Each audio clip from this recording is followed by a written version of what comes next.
fill in the blank. X is the ideal percentage to dedicate to marketing spend, and then explain in your opinion. Okay, this is a tough one, but right now we think that 5% is an ideal percentage to be spending on sales and marketing.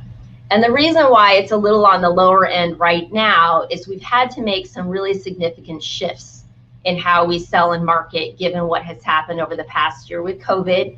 And so we're still kind of dialing in our campaigns and gathering data to truly understand what our return on investment for these new activities are going to be.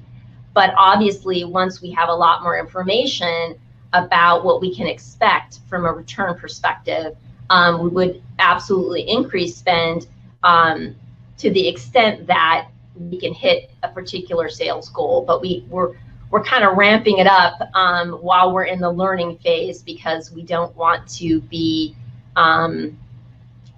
overzealous while we're in the experimenting phase. Okay, I love it. I love it.